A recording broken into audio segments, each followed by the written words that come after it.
இன்றைய தினமும் நமது அதிதி பக்கத்தில் சிறப்பு அதிதியாக எமது கலையகத்தில் வருகை தந்திருக்கின்றார் சோழ உலக சாதனை புத்தக நிறுவனத்தின் சர்வதேச ஒருங்கிணைப்பாளர் அழகப்பன் கார்த்திகேயன் அவர்கள். வணக்கம். வணக்கம். எப்படி இருக்கீங்க? நன்றாக இருக்கிறேன். முதலாவதாக ஆதவன் தொலைக்காட்சி நேயர்கள் அனைவருக்கும் என்னுடைய வணக்கங்கள். எங்களுடைய அழைப்பை ஏற்று கலையகத்திற்கு வருகை தந்தமைக்கு பெரிதும் மகிழ்ச்சி. நன்றிங்கம்மா. சொல்லுங்கள். கண்டிப்பா சொல்ல போனா நீங்க சோழன் உலக சாதனை இந்த நிறுவனத்தின் சர்வதேச ஒருங்கிணைப்பாளராகவும் இருக்கீங்க. அதோடு மட்டும் இல்லாமல் ஏஐ தொழில்நுட்பம் மற்றும் ரொபோட்டிக்ஸ் துறையில சொந்தமா ஒரு நிறுவனத்தையும் இயக்கி கொண்டு வருவீங்க. ஸோ உங்களை பற்றின ஒரு முழு விபரமான அறிமுகம் எங்களுக்கு கொடுத்தீங்க அப்படின்னு சொன்னா ரொம்ப ஈஸியா இருக்கும். நல்லது. இப்போ எனது பெயர் அழகப்பன் கார்த்திகேயன். நான் கோவை மாவட்டம் தமிழ்நாட்டிலிருந்து வருகிறேன். நான் கடந்த 30 வருடங்களாக சிங்கப்பூர், மலேசியா, இந்தோனேஷியா போன்ற சவுத் ஈஸ்ட் ஏஷியா என்று சொல்லக்கூடிய நாடுகளில் பலதரப்பட்ட வேலைகளில் பணிபுரிந்து பின்னர் கோவிட்டுக்கு பிறகு நான் என்னுடைய சொந்த நிறுவனத்தை உருவாக்கி இந்தியாவில் வசித்து வருகிறேன். என்னுடைய நிறுவனத்தில் இதுவரை ஒரு 42 குடும்பங்களுக்கு நான் சேவை செய்து கொண்டிருக்கிறேன். இதில் ஏஐ, ரோபோட்டிக்ஸ், ஏஐஎம்எல் என்று சொல்லுவோம். ரோபோட்டிக்ஸ் மற்றும் இதர சாஃப்ட்வேர், செயலி என்று சொல்லுவோம் இல்லையா, செயலி சார்ந்த செயல்களை நம் சர்வீசஸ்களை செய்து வருகிறோம். இது தவிர நமக்கு சோழன் உலக புத்தக நிறுவனம் அப்படி என்பது நிமலன் நீலமேகம் என்னும் ஐயாவால் பல ஆண்டுகளுக்கு முன்பு, அவர் ஒரு பாக்ஸர் என்று சொல்வார்கள் இல்லையா, அந்த பாக்ஸிங் கலையில் மிகுந்த திறமையுள்ளவர். அவர் அந்த திறனில் ஒரு வகையான ஒரு திறமை இருந்ததை அவர் உலகத்தில் பெரிய இது போன்ற உலக சாதனையை அங்கீகரிக்கக்கூடிய நிறுவனங்கள் இருக்கும் அல்லவா, அந்த பல நிறுவனங்களோடு அவர் தொடர்பு கொண்டு அவருடைய அந்த ஸ்கில்லை, அவருடைய ஆற்றலை வெளிக்கொணர்வதற்காக அவர் முயற்சி செய்யும்போது பல ஆண்டுகளுக்கு முன்பு நான் சொல்வது, அவருக்கு ஏகப்பட்ட சிரமங்கள் இருந்தது தொடர்பு கொள்வதற்கு முதலில். பிறகு அவர்கள் அவர் சொன்ன அந்த திறனை அவர்கள் மற்ற நிறுவனங்களோடு ஒப்பிட்டு அந்த திறன் இதுவரைக்கும் யாரும் செய்ததில்லை, அவரை அங்கீகரிக்கலாம் என்று உறுதி செய்த பிறகு பார்த்தீர்கள் என்றால் அவரை அடையாளப்படுத்தி அவரை அக்னாலேஜ்னு சொல்லுவாங்க, அட்ஜுகேட்டிங்னு சொல்லுவாங்க, அட்ஜுடிகேட்டிங் சொல்லுவாங்க. அதை நேரில் பார்த்து அதை அவங்களுக்கு அந்த விருதை வழங்குவாங்க. நீங்கள் உலக சாதனை செய்திருக்கிறீர்கள் அப்படின்னு சொல்லிட்டு.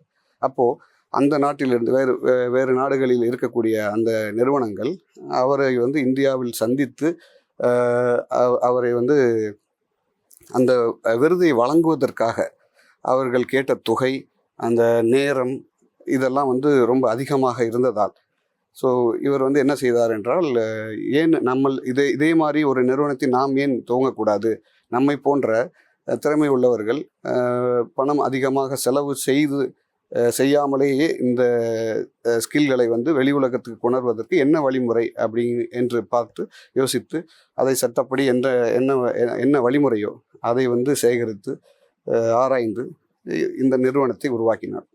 அதுதான் சோழன் இந்த உலக சாதனை புத்தக நிறுவனம், Cholan book of world records என்று சொல்வது. சோழன் புக் ஆஃப் வேர்ல்ட் ரெக்கார்ட்ஸ்ல நிறைய பேர், அதாவது தமிழை வணக்கம் நிகழ்ச்சியில பங்கு பெற்ற முக்காவாசியான அதிதிகள் எல்லாருமே மேக்கப் ஆர்டிஸ்ட் சம்பந்தமாகவும் ஒரு ஆர்டிஸ்ட் சம்மந்தமாகவும், அதாவது நெயில் டெக்னீஷியனாக இருக்கட்டும், வரைதல் போட்டிகளில் பங்கு பெற்றதாக இருக்கட்டும், அப்படி பங்கு பற்றி ஒரு முதல் திறமையான ஒரு திறமையான சாலைகளை தான் நாங்கள் இங்கே அதிதி பக்கத்தில் அழைத்து வந்திருக்கிறோம்னு கூட சொல்லலாம். அந்த பெருமையெல்லாம் உங்களுக்கு தான் சாரும் அப்படின்னு சொல்லலாம்.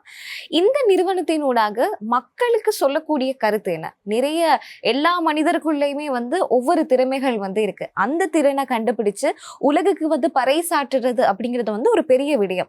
அது கடவுளுக்கு சமம் அப்படின்னு சொல்லுவாங்க. இந்த நிறுவனத்தை தொடங்க வேண்டும், இப்படி நிறுவனத்தினூடாக சமூகத்துக்கு நாங்க இந்த மாதிரியான மாற்றுதல்களை கொண்டு வர வேண்டும் அப்படிங்கிற ஒரு நோக்கம் இருக்கும் இல்லையா, அந்த நோக்கத்தை பத்தி சொல்லுங்க. அதுதான்மா. இப்போ இந்த நிறுவனத்தினுடைய மோட்டோ என்று சொல்லக்கூடிய குறிக்கோளே என்ன அப்படின்னு பார்த்தீங்கன்னா, ஒரு சாதாரணமாக ஒரு தேநீர் செய்யக்கூடிய ஒரு டீ மாஸ்டர் அப்படின்னு சொல்லுவோம் இல்லையா, அவர் வந்து ஒரு நாளைக்கு 1 மணி நேரத்தில் வந்து ஒரு 1000 டீ போடலாம்.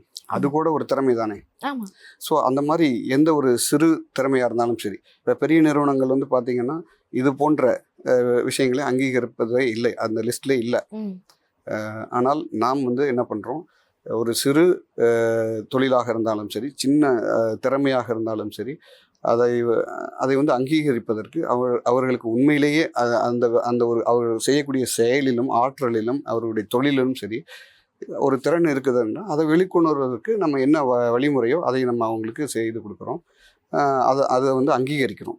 அது உலக சாதனையோடு ஒப்பிட மற்ற நிறுவனங்களோடு உலக சாதனையில் வரக்கூடிய லிஸ்டில் இருந்ததென்றால் அந்த அவர்கள் இதற்கு முன்னாடி அந்த சாதனை செய்த அந்த நேரம் அல்லது அந்த சாதனையுடைய தகவல்களை சேகரித்து அதை விட இவர்கள் சிறப்பாக செய்தால் இவர்களுக்கு அந்த உலக சாதனை இதை அவார்டை கொடுக்கணும். அல்லது இவர்களுக்கு தனிப்பட்ட அவார்டாக இவங்களை ஊக்குவிப்பதற்காக நம்ம தனியாக அவார்டும் கொடுக்குறோம்.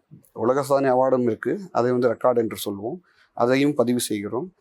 புதிதாக ஒரு திறன் இருக்குது அப்படின்னாலும் அதையும் அங்கீகரிக்கிறோம். ஸோ அதற்காக உருவாக்கப்பட்டது தான் இந்த நிறுவனம். அதுபோல தான் செய்து கொண்டு வருகிறோம். இதில் வந்து எந்த இனம், எந்த மொழி, எந்த நாடு அப்படின்ற இல்லாமல் திறமைக்கு மட்டுமே முக்கியத்துவம் கொடுக்கிறோம். கண்டிப்பாக. அதோடு மட்டும் இல்லாமல் இந்த சோழன் நிறுவனத்துல வந்து சர்வதேச ஒருங்கிணைப்பாளராகவும் இருக்கீங்க. அப்படியே வந்து கொஞ்சம் லைட்டா அப்படி போயிட்டு பார்த்தா நீங்க ஒரு சயின்டிஸ்டும் கூட. எப்படி இந்த பயணம் வந்து தொடங்கியது? அதாவது மனிதரோட வாழ்க்கையில வந்து எல்லாருமே வந்து ஒரு இலக்கை நோக்கி ஓடிக்கிட்டே இருக்காங்க. உங்களோட வாழ்க்கை பாதையில 2 இலக்குகள், அதாவது எப்படி வந்து அதை மேனேஜ் பண்ணி கொள்றீங்க, அதை பத்தி சொல்ல முடியுமா? ஓகே, இப்போ இதுல வந்து பாத்தீங்கன்னா இப்போ ஏஐ துறை இப்பொழுதுதான் நமது எல்லா நாடுகள்லையுமே பரவலாக வந்துகிட்டு இருக்கு. அதை பற்றிய ஒரு விழிப்புணர்வு அதிகமாக வருகிறது. ஆனால் நான் வந்து 2015 15 அதை பற்றிய ஒரு விஷன் இருந்தது. அது சார்ந்த ஒரு சில வெப்சைட்டுகள் வெளிநாடுகளில் இருக்குது. அதில் புதிதாக வரக்கூடிய அந்த டெக்னாலஜி சம்பந்தமான விவரங்களை வந்து அதில் போஸ்ட் செய்து கொண்டே இருப்பார்கள். அதை நான் எப்பொழுதுமே ஃபாலோ பண்ணி கொண்டே இருப்பேன் 2010 முதலாக. அப்போது நான் எதிர்பார்த்தது போல் இந்த ரோபோட்டிக்ஸ் அல்லது ஏஐ, ஆர்டிஃபிஷியல் இன்டெலிஜென்ஸ், அதாவது செயற்கை மூளைத்திறன் என்று சொல்லக்கூடிய இந்த கேட்டகரி ஆஃப் விஷயங்கள் வந்து எதிர்காலத்தில் சிறப்பாக அமையும் என்று எனக்கு தெரிஞ்சு அது கொஞ்சம் ஆர்வத்தையும் தூண்டியதால் அது சார்ந்த விஷயங்களில் நான் கவனம் செலுத்தி அதில் வந்து நான் ஆராய்ச்சி செய்ய ஆரம்பித்தேன். தம்பி ரோபோ என்று தமிழில் ஒரு பெயரை உருவாக்கி அதில் ஹியூமனாய்டு ரோபோட் என்று சொல்லுவோம். மனிதரை போல ரோபோட் எந்திரன் அப்படிங்கிற ஒரு தமிழ் திரைப்படம் இருக்கும் இல்லையா, அதில் வரக்கூடிய அதெல்லாம் ஒரு இன்ஸ்பிரேஷன். அந்த சமயத்தில் அதை போன்று நாம் ஏன் செய்யக்கூடாது அப்படிங்கிற மாதிரியான ஒரு ஆர்வம் ஏற்பட்டு இப்போ நானாகவே சொந்தமாக அப்போ 3D பிரிண்டிங் அப்படிங்கிறதெல்லாம் வந்து ரொம்ப குறைவு, அப்போ தான் வந்த புதுது. அப்போ அந்த பிரிண்டரை வாங்கி சொந்தமாக அப்போ நான் சிங்கப்பூரில் வேலை செய்து கொண்டிருந்தேன். சிங்கப்பூரில் ஒரு சின்ன லேப், மலேசியா அப்புறம் இந்தோனேஷியா 3 பகுதிகளிலையுமே ஒவ்வொரு லேபை உருவாக்கி அதை வந்து ஆன்லைன்லேயே இருந்து கொண்டு ஆப்ரேட் செய்து அந்த பாகங்களை எல்லாம் 3D பிரிண்டிங் எடுத்து அதை ஒருங்கிணைத்து சிங்கப்பூர் சயின்ஸ் சென்டர் என்று சொல்வார்கள். புதிய கண்டுபிடிப்புகளை எல்லாம் நம்ம அங்கே தான் சமர்ப்பிப்போம். அங்கே கொண்டு நான் என்னுடைய அந்த ஆராய்ச்சியை நான் சமர்ப்பித்து 2019 அது ஒரு அங்கீகாரம் பெற்றேன். தம்பி ரோபோட் அப்படிங்கிற பெயரில். அது வந்து தமிழ், தெலுங்கு, ஆங்கிலம், கன்னடம், சைனீஸ், அப்புறம் மலாய் மொழிகள் 5 மொழிகளில் பேசும். நீங்கள் இப்போது கேட்கக்கூடிய கேள்விகள் இப்போது வந்துருச்சு இல்லையா, நம்ம சாட்பாட் என்று சொல்லக்கூடியதை நான் 2015 செய்து முடித்தேன். அது கொஞ்சம் இந்த மாதிரி அசைந்து கொண்டே முக பாவங்களை வைத்துக்கொண்டு அது நீங்கள் கேட்கும் கேள்விகளுக்கு பதில் சொல்லும். அந்த கேள்வி பதிலையுமே நாமளே வந்து உருவாக்கி கொடுக்கலாம், இன்புட் கொடுக்கலாம். அது போக அது விக்கிபீடியா போன்ற ஒரு சில தளங்களில் இருந்தும் அந்த கேள்வி பதில்களை எடுத்து கொஞ்சம் அதுவே கொஞ்சம் ஆராய்ந்து அதற்கேற்ற மாதிரி ஒரு சுழுவான பதில்களை கொடுக்குற மாதிரியான ஒரு திறனோடு செய்த ஆராய்ச்சி அது. ஸோ இது போன்ற ஆராய்ச்சிகளை செய்திருக்கிறேன். அதன் பிறகு சிங்கப்பூர், மலேசியா போன்ற நாடுகளில் வந்து அவர்களுடைய கவர்மெண்ட் ப்ராஜெக்ட் அதுலேயும் நான் வேலை செய்திருக்கேன், அது சார்ந்த விஷயங்களில். இதை வந்து இப்போது அடுத்த கட்டமாக நம்ம இந்தியா வந்து நம்ம செட்டில் ஆன பிறகு அதை வந்து எல்லா மாணவர்களுக்கும் சென்று அடைய வேண்டும் என்பதற்காக கோவிட்டுக்கு பிறகு என்னால் முடிந்த அளவு ஆன்லைன்லேயே இது போன்ற வகுப்புகளை நம்ம இந்த சோழன் உலக புத்தக நிறுவனம் மூலியமாகவும் வேறு சில அமைப்புகள் மூலியமாகவும் இலவசமாகவும் எடுத்துக்கொண்டிருக்கோம். அதுக்காகவே சிறு குழுக்களை உருவாக்கி அவர்கள் வந்து இலவசமாகவே வகுப்புகளும் எடுக்கிறார்கள். கொஞ்சம் அட்வான்ஸ்டாக பிஹெச்டி செய்பவர்களுக்கு பிஓசி என்று சொல்லுவோம், ப்ரூஃப் ஆஃப் கான்செப்ட்ஸ், பிஓவின்னு சொல்லுவோம், ப்ரூஃப் ஆஃப் வெரிஃபிகேஷன் என்று, அதை போன்ற ப்ராஜெக்டுகளுக்கும் உதவிகள் செய்து கொண்டிருக்கிறேன். இதுதான் உங்களுடைய அந்த 2 பாதைகளுக்குமான முக்கியமான ஒரு நோக்கம் என்ன? சரிதானம்மா. அதோடு மட்டுமில்லாமல் இப்போ நீங்கள் ஒரு சர்வதேச இந்த சோழன் நிறுவனத்தில் வந்து சர்வதேச ஒருங்கிணைப்பாளராக இருக்கீங்க. எந்த ஒரு காரியம் வந்து செய்ய தொடங்கும் போதே பல்வேறு சம்பந்தமான நிறைய எதிர்ப்புகள் வந்து கண்டிப்பாக இருக்கும். சவால்களை வந்து நீங்கள் ஃபேஸ் பண்ணியிருப்பீங்க. அந்த மாதிரியான சவால்கள் என்னன்னு சொல்ல முடியும்? இதில் சவால்கள் என்று சொல்ல வேண்டும் என்றால், நான் ஒரு கடின உழைப்பாளி தான் என்னுடைய 22வது வயதிலிருந்து. அதனால் எனக்கு மற்றபடியான சிரமங்கள் எதுவும் இல்லை. நமக்கு இந்த ஏஐ சார்ந்த விஷயங்களில் ஆராயும் போது நிறைய பண தேவைகள் அந்த மாதிரி தான் தேவைப்படும். ஒரு சில ஸ்பேர் பார்ட்ஸ்லாம் இப்பொழுது தான் 3D பிரிண்டர் அதெல்லாம் வந்து இலகுவாக கிடைக்குது. ஒரு சில ஸ்பேர் பார்ட்ஸ்லாம் ஒரு நாட்டிலேருந்து இன்னொரு நாட்டுக்கு வந்து நம்ம இறக்குமதி பண்ணிக்கலாம். இப்போ நான் 2015 அவ்வளோ இலகுவாக எதுவும் கிடைக்காது. அப்போ நம்ம இந்த 3D பிரிண்டிங்குமே வந்து ஏதாவது ஒரு சிறு குறை ஏற்பட்டாலும் அதை சரி செய்து அதோட ஸ்பேர் பார்ட் சைனாவில் வந்து தான் வரணும். அதையெல்லாம் வாங்குவதற்கு புதிதாகவே வாங்கி விடலாம். அந்த மாதிரியான சிக்கல்கள்லாம் இருந்தது. ஸோ அப்போ நான் நிறையா நிறுவனங்கள் கிட்ட வந்து அணுகி அவர்களிடம் அந்த ஃபண்ட் என்று சொல்வார்கள், அந்த ஃபண்டை வந்து வாங்குவதற்கு முயற்சி செய்தேன். அதெல்லாம் கிடைக்கிறது. அப்போ வந்து அது சார்ந்த அந்த ஏஐ சார்ந்த விஷயங்கள் அவ்வளோ பிரபலமாக இல்லாததால் யாரும் அதற்கு அப்போதைக்கு நிறைய அந்த ஃபண்டுகள் எதுவும் ஒதுக்கப்படவில்லை. அப்போ நான் என்னுடைய சொந்த இது ஃபண்டுகளை வைத்து தான் நான் இந்த இதை வந்து செஞ்சேன். அது ஒன்று தான் சிரமமே தவிர மற்றபடி வேறு சிரமங்கள் ஒன்றும் இல்லை.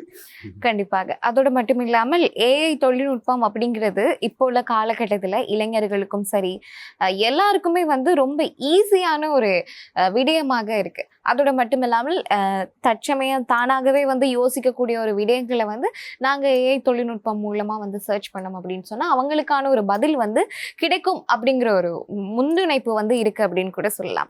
ஸோ இந்த ஏஐ தொழில்நுட்பம் வந்து மக்களுக்கு வந்து அதாவது பயன்படுத்துகின்ற மக்களுக்கு வந்து ஒரு ஆபத்தான ஒரு செயலியாக இருக்குமா, இல்லாட்டினா எங்கட நன்மைக்காக இதை வந்து உருவாக்கலாம், எங்கட நன்மைக்காக இதை நாங்கள் பயன்படுத்தலாம் அப்படிங்கிற ஒரு கருத்துக்கு நீங்கள் சொல்லக்கூடிய ஒரு பதில் என்ன? ஓகே, அறிவியலை பொறுத்த வரைக்கும் நம்ம எப்படி சொல்லணும் அப்படின்னா, தவிர்க்க முடியாத வளர்ச்சி. அதை வந்து நம்ம தவிர்க்கவே முடியாது. ஒவ்வொரு காலகட்டத்திலையும் சரி, ஆரம்ப காலத்தில் 150 வருடங்களுக்கு முன்னால் மெக்கானிக்கல் துறை தான் வந்து அதிகபட்சமான ஒரு அறிவியல் கண்டுபிடிப்பாக இருந்தது. அதன் பிறகு எலக்ட்ரானிக்ஸ் இதெல்லாம் வந்தது. ஸோ நமக்கு டிவி, ரேடியோ, டிவியிலேருந்து எவால்வ் ஆகி நமக்கு கணனி, இன்று வந்து நமக்கு மடிக்கணினியிலேருந்து கைபேசி வரைக்கும் எல்லாமே ரொம்ப இலகுவாக வந்து விட்டது. இதெல்லாமே வந்து தவிர்க்க முடியாத வளர்ச்சி. ஸோ நம்ம ஆரம்ப காலத்தில் மெக்கானிக்கல் சார்ந்த துறைகள் வரும்போது மனிதர்களுக்கு வேலை இல்லாமல் போகும் என்று சொன்னார்கள். அது அப்படி ஆகவில்லை. குறைந்தபட்சம் அது இருந்தது, அந்த பாதிப்பு இருக்கும். ஆனால் அந்த மெக்கானிக் சார்ந்த விஷயங்களை ஆப்ரேட் செய்வதற்கு நம்ம மனித சக்தி தேவைப்பட்டது. ஸோ அதுபோல் நமக்கு இது ஏஐ சார்ந்த விஷயங்களில் கண்டிப்பாக அந்த பாதிப்பு இருக்கும்.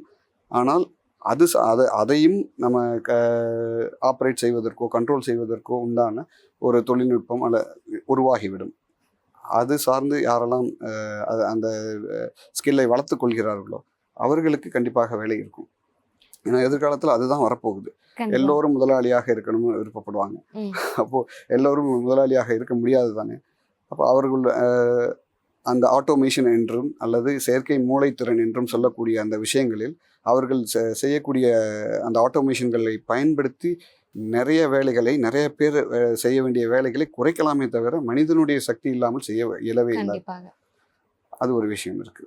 அதோடு மட்டும் இல்லாமல் நீங்கள் வந்து அதாவது மனிதர்களிடையே வந்து நிறைய திறமைகள் இருக்குது. ஒவ்வொரு திறமையும் வந்து ஒவ்வொரு விதமான பிரதிபலிப்பை வந்து கொடுக்கக்கூடியதுதான். நீங்கள் இந்த துறையை வந்து தேர்ந்தெடுப்பதற்கான காரணம் என்ன? ஏன்னா நிறைய துறைகள் இருக்குது சமூகத்தில் வந்து சேவையாற்றணும் அப்படின்னு சொல்லிட்டு அந்த முனைப்போட வந்து இருக்கிறவங்களுக்கு நிறைய துறைகள் இருக்குது.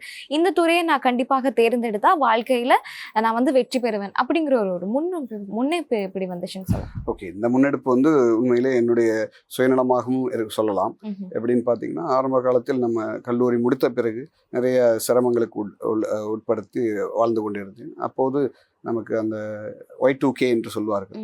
2000ஆவது ஆண்டு வந்து அந்த கணனிகள் எல்லாம் வேலை செய்யாது.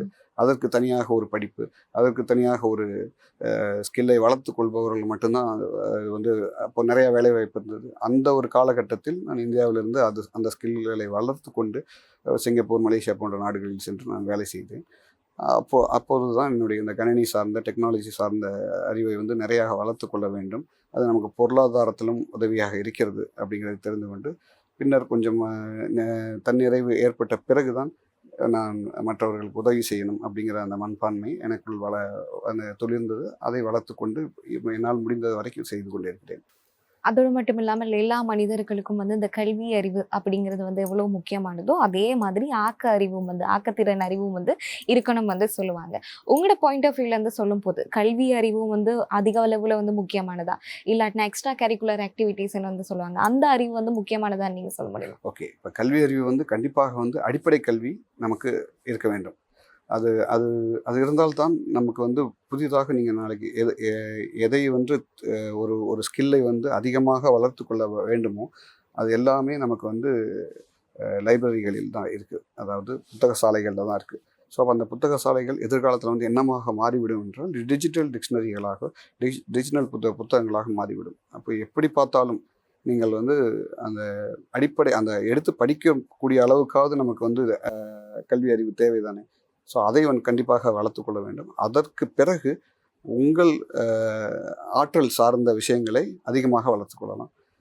ஸோ அடிப்படை கல்வி வேண்டும், அதன் பிறகு ஆற்றல் சார்ந்த விஷயங்களை அதிகமாக வளர்த்து கொள்ள வேண்டும். அதோட மட்டும் இல்லாமல் இப்போ வந்து டிஜிட்டல் மயமாக்கல் அப்படிங்கிறது வந்து உலகளாவிய ரீதியில எல்லா இடமும் வந்து பரவக்கூடிய ஒரு விடயம் தான். எல்லார் கைகளிலுமே வந்து தொலைபேசி, கையடக்க தொலைபேசி வந்து இருக்கு. இந்த டிஜிட்டல் மயமாக்கல் வந்து மனிதனின் அறிவுக்கும் சரி, இல்லாட்டினா ஒரு திறனை வந்து வெளிப்படுத்துறதுக்கும் சரி, எவ்வாறான உந்துதல் சக்தியை வந்து மேம்படுத்துது அப்படின்னு வந்து சொல்ல முடியுமா? இப்போது நம்ம கை தொலைபேசி சார்ந்த விஷயங்களை வந்து பேசணும் என்றால், இப்போது அது ஸ்க்ரீன் டைம் என்று சொல்வோம். இப்போ ஸ்க்ரீன் டைம் என்றால் அதிக நேரம் நம்ம அந்த கைபேசியை எவ்வளோ நேரம் நீங்கள் பார்க்கிறீர்களோ அவ்வளோக்குள் கண்ணுக்கும் கெடுதல். அது ஒரே இப்போ நேர்கோட்டில் பார்ப்பதால் மூளைக்கும் வந்து பாதிப்புகள் ஏற்படுகிறதுன்னு விஞ்ஞானிகள் சொல்கிறாங்க. அது வந்து ஒரு ஒரு கஷ்டமான விஷயம்தான் எதிர்கால சந்ததியினருக்கு. அதற்குண்டான விஷயங்களை அரசாங்கங்கள் முடிவெடுத்து ஒரு சில விடயங்களை வந்து செய்ய வேண்டும். அது மட்டும் இல்லாமல் நமக்கு சொந்தமாக நம்மளுடைய உடலை நம் காத்துக்கொள்ள வேண்டிய அந்த தேவையும் இருக்குது. அதை புரிந்து கொண்டு ஒரு நாளைக்கு ஒரு குறிப்பிட்ட அளவு மாத்திரமே அந்த ஸ்க்ரீன் டைமை வந்து பயன்படுத்த வேண்டும். அதுவும் நமக்கு என்ன தேவை இருக்கோ அது சார்ந்து மட்டுமே அதை பயன்படுத்த வேண்டும் அப்படிங்கிற ஒரு காலகட்டத்தை வந்து நம்மளே உருவாக்கி கொள்ள வேண்டும் அப்படிங்கிறது தான் என்னோட இது. ஏன்னா நமக்கு இப்போ இருக்க குழந்தைகளை நம்ம அவ்வளவு எளிதாக புரிய வைக்க முடியாது, அவர்களை கண்ட்ரோல் பண்ணவும் முடியாது. அது அவர்களுக்காக ஒரு கட்டத்துக்கு மேலே புரிய வரும். அதற்குண்டான வாய்ப்புகளையும் நம்ம பெரியவர்கள் ஏற்படுத்தி கொடுக்கணும் அப்படிங்கிறது என்னோட இது. அதோட மட்டும் இல்லாமல் இப்போ சோழன் நிறுவனத்தில் வந்து சர்வதேச ஒருங்கிணைப்பாளராகவும் இருக்கீங்க. வருடாந்தம் வந்து போட்டிகள் வந்து இடம்பெறுது. நிறைய பேர் வந்து அதில் பங்கு பற்றுறாங்க. சமூகத்துக்கு நிறைய திறமைசாலிகளை வந்து வெளிக்கொண்டுறது தான் உங்களோட எதிர்கால ஒரு நோக்கமாகவே இருக்குது. ஸோ சமூகத்துக்கு இந்த மாதிரியான போட்டிகள் வைத்து வந்து மக்களுக்கு வந்து நிறைய விடயங்களை வந்து தெரியப்படுத்த வேண்டும் அப்படிங்கிற ஒரு நோக்கத்தில் தான் இந்த மாதிரியான போட்டிகள் வந்து நீங்கள் வைக்கிறீங்க. ஸோ அவங்களுக்கு சொல்லக்கூடிய ஒரு கருத்துன்னா என்ன சொல்லுங்க? இப்போ எல்லோருக்குள்ளும் ஒரு திறமை இருக்கும். அந்த திறன் வந்து உலக சாதனை திறனாக இருக்குமா அப்படிங்கிறத வந்து ஏதேனும் ஒரு உலக சாதனை நிறுவனங்களோடு நீங்கள் அதை வந்து தெரியப்படுத்தி அதை கம்பேர் செய்தால்தான் தெரியும். ரெண்டாவது, ஒவ்வொருத்தருக்குள்ள இருக்க திறனையும் வந்து நீங்கள் வளர்த்து கொள்வதற்கு இப்போது நம்ம சோழன் புத்தக நிறுவனத்தில் வந்து நம்ம என்ன செய்கிறோம் என்றால், ஒரு திறன் இருக்கிறது, அந்த திறனை வந்து நான் உலக சாதனையாக மாற்ற வேண்டும் அல்லது என்னை அங்கீகரித்து கொடுங்கள் என்று நம்மை அணுகினால் அதை வந்து ஏற்கனவே இருக்கக்கூடிய அந்த ரெக்கார்டோடு இருக்கிறதா என்று சரிபார்த்து, உதாரணத்துக்கு ஒருவர் வந்து 100 மீட்டர் ஓட்டத்தை வந்து 1 நிமிடத்தில் கடக்கிறார் என்றால், நீங்கள் ஒரு 55 செகண்டுகளுக்குள்ளார நீங்கள் வந்து அதை கடக்கணும் அதற்குண்டான முயற்சியை நீங்கள் எடுக்கணும் அப்படின்னு சொல்லிட்டு நம்ம வந்து அவர்களுக்கு பரிந்துரைப்போம். ஸோ அதை வந்து அவர்கள் பயிற்சி செய்து அதை பண்ணினால் அவர்களுக்கு உலக சாதனையாக கொடுப்போம். அல்லது நமது சமுதாயத்தில் நம்ம அந்த பகுதியில் இருக்கக்கூடியவர் இந்த மாதிரியான ஒரு ஸ்கில்லும் வைத்திருக்கிறார், உலக சாதனைக்கு இணையான ஒரு நிமிடத்தில் இந்த ஓட்டத்தை செய்யக்கூடிய அளவுக்கு நம்மிடையேவும் ஒரு திறன்சாலி இருக்கிறான்னு ஒரு பொதுவான அவார்டை நம்ம கொடுப்போம். அந்த உலக சாதனை அவார்டாக இல்லாமல் பொதுவான அவார்டாகவும் நம்ம அங்கீகரிக்கிறதுக்கும் வாய்ப்புகள் இருக்குது. கண்டிப்பாக இந்த ஒரு கேள்வி வந்து நாங்க கேட்கணும் அப்படின்னு வந்து ஒரு முனைப்போட வந்து இருக்கோம். நீங்க வந்து இலங்கை வந்ததுக்கான முக்கியமான நோக்கம் என்ன? நான் இலங்கை வந்ததன் நோக்கம் கடந்த சனிக்கிழமை இங்கு அலரி மாளிகையில் நடந்த ஒரு நிகழ்வு. யூசி மாஸ் என்னும் நிறுவனம் அவர்களுடைய அபாக்கஸ் கணக்கு சம்பந்தமான மாணவர்கள் ஒரு 2500 பேர்களுடைய கணக்கு செய்யும் திறனை வந்து 8 நிமிடங்களில் 5,25,000 சம் என்ற கணக்குகள் அதை வந்து 8 நிமிடத்தில் செய்து சாதனையை புரிந்தார்கள்.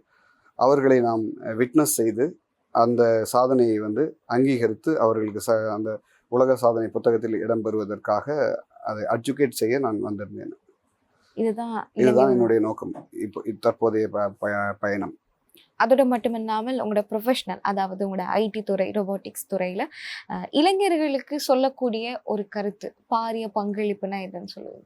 ஓகே, இப்போ இளைஞர்களை பொறுத்த வரைக்கும் இப்போ எல்லா நாடுகளிலுமே அப்படி தான் இருக்குது. அதாவது நம்மளுடைய ஆசிய கண்டத்தில் இருக்கக்கூடிய இந்தியா, ஸ்ரீலங்கா, அப்புறம் பங்களாதேஷ், பாகிஸ்தான் போன்ற பல நாடுகள்லையுமே உள்ள இளைஞர்களுக்கு வந்து எவ்வளவுக்கு எவ்வளவு வந்து வெளிநாடு சென்று வேலை செய்ய வேண்டும், சம்பாதிக்க வேண்டும் அப்படிங்கிற அந்த ஆர்வம் இருக்கிறதோ, அதாவது அவர்களுடைய அந்த உயர்கல்வி முடித்த பிறகு அவர்களுக்கு வந்து உள்நாட்டில் வேலை செய்யக்கூடிய வாய்ப்புகள் நிறையா இருந்தாலும் அல்லது அதை தேடுவதற்குண்டான அந்த பக்குவத்தை ஏற்படுத்தி கொள்ளாமல் வெளிநாடு செல்ல வேண்டும், அதிகமாக சம்பாதிக்க வேண்டும் அப்படிங்கிற எண்ணம் தான் இருக்குது. ஆனால் அதை வந்து எந்த வகையில் எந்த துறையில் போய் நம்ம அதை பயன்படுத்தணும், இல்லை உள்ளூர்லேயே அது சார்ந்த விஷயங்கள் இருக்கா, அது சம்பந்தமான திறனை வந்து வளர்த்து கொள்ள முடியுமா அப்படிங்கிற அந்த அடிப்படை நிறைய பேருக்கு இருப்பதில்லை. அது ஒரு வருத்தமான செய்தி. அதை வந்து நான் இந்த பதிவு மூலம் நான் கொஞ்சம் விளக்கமாக சொல்ல விரும்புகிறேன். இப்போ ஒரு உயர்கல்வி படித்து முடித்தவுடன் எந்த ஒரு மாணவராக இருந்தாலும் அவர் வந்து செய்ய வேண்டிய விஷயம் என்னவென்றால், உங்களுக்கு என்ன அந்த ஐடி துறையில் அல்லது கணினி துறையிலேயோ அல்லது ஆர்டிஃபிஷியல் இன்டெலிஜென்ஸ், எலக்ட்ரானிக்ஸ் துறை, இது போன்ற தொழில்நுட்பம் சார்ந்த துறையில் உங்களுக்கு எந்த துறையில் வந்து உங்களுக்கு ஆர்வம் அதிகமாக இருக்குது, அந்த துறை சார்ந்த விஷயங்களை நீங்கள் என்னதான் ஒரு கல்லூரியில் நீங்கள் கற்ற கல்வியாக இருந்தாலும் அந்த திறனை ஒரு தனியாராகவோ அல்லது வந்து நீங்கள் இப்போ யூடியூப் மற்றும் நிறைய ஆப்புகள் வந்து விட்டன, அதில் உங்களுக்கு பிடித்த அந்த துறை சார்ந்த விஷயங்களை அதிகமாக நீங்கள் மீண்டும் கற்றுக்கொள்ள வேண்டும், ஸ்கில்களை வளர்த்து கொள்ள வேண்டும். ஸ்பெசிஃபிக்காக ஒரு கேட்டகரியை எடுத்துக்கொண்டு அதன் பிறகு அதில் ஒரு சிறிய ஆராய்ச்சியை செய்து பார்க்க வேண்டும். அதற்கு இன்றைக்கெல்லாம் வந்து அதிகமான செலவுகள் எதுவுமே தேவைப்படாது. உங்களுக்கு எந்த ஒரு நாட்டிலாக இருந்தாலும் $5, $10 அல்லது $500, $1000 நீங்கள் டேட்டா டாப் அப் செய்தாலே போதும். யூடியூப்பில் அவ்வளோ வந்து விழுகிறது. நம்ம திரை சார்ந்த விஷயங்களை பார்ப்பதற்கும் மற்ற தேவையில்லாத விஷயங்களை பார்ப்பதை காட்டிலும் இந்த பணத்தை வந்து அஃபோர்டபுள் மணி என்று சொல்லுவோம் இல்லையா, அது போதுமான அளவு விஷயங்கள் வந்து யூடியூபில் கொட்டி கிடைக்கின்றன. இப்போ உங்களுடைய துறை சார்ந்த விஷயங்களை நீங்கள் அதில் நாட்டத்தை செலுத்தி நீங்கள் அந்த ஸ்கில்லை நீங்கள் வளர்த்து கொள்ள வேண்டும். பிறகு அது சார்ந்த விஷயங்களில் நீங்கள் இப்போ லிங்க்டின் மற்றும் அது போன்ற நிறைய இப்போ fiverr.com அப்படின்னு சொல்லி இருக்குது, fiverr.com, upwork அப்படின்னு சொல்லிட்டு .com அப்படின்னு சொல்லிட்டு தளங்கள் இருக்குது. அதில் எல்லாம் போய் நீங்கள் உங்களுடைய திறன் சார்ந்த விஷயங்களை இலவசமான அக்கௌண்ட்டுகள் தான் அதெல்லாமே.